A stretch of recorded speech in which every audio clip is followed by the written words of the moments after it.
Salut à toutes et à tous. Vous êtes bel et bien sur la meilleure chaîne de l'information, la communauté des analphabètes.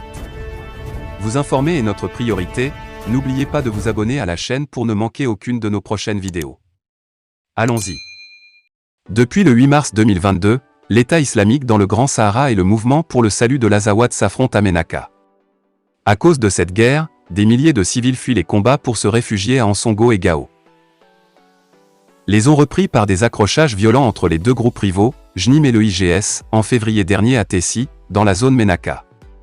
Début mi-mars, les combats font rage entre le mouvement pour le salut de l'Azawad, pro-gouvernemental, et le sulfureux groupe de l'État islamique dans le Grand Sahara, dirigé par Adman Abou Ali Sahraoui. Cet affrontement, selon certains chiffres, fait état de plus de 800 à 900 morts dans les deux camps y compris des civils. Vu l'intensité des combats, les habitants de Ménaka fuient pour se mettre à l'abri à Ansongo et Gao. Selon les informations recueillies auprès des déplacés à Gao, ils décrivent un véritable carnage. L'État islamique regroupe les habitants qu'il qualifie d'informateurs au compte du MSA et les fusille à bout portant.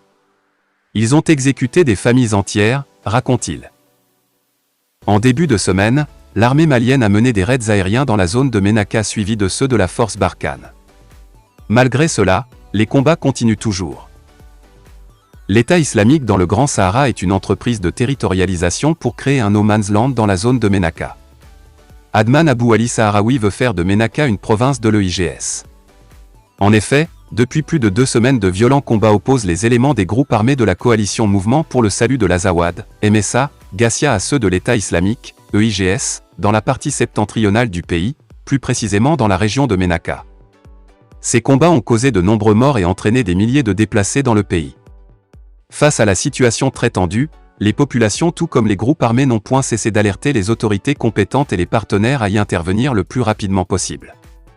C'est suite à cela que la MINUSMA, en étroite coordination avec les forces de sécurité maliennes, FSM, a initié le lundi 29 mars des opérations de sécurisation dans la ville afin d'éviter aux populations d'être la cible de ces hostilités.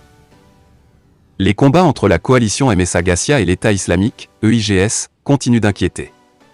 C'est donc sur ce petit pas d'information que nous allons nous séparer. Partagez la vidéo avec les amis si vous l'avez trouvée intéressante, abonnez-vous à la chaîne si ce n'est pas encore fait et à très bientôt pour de nouvelles vidéos. Bye bye.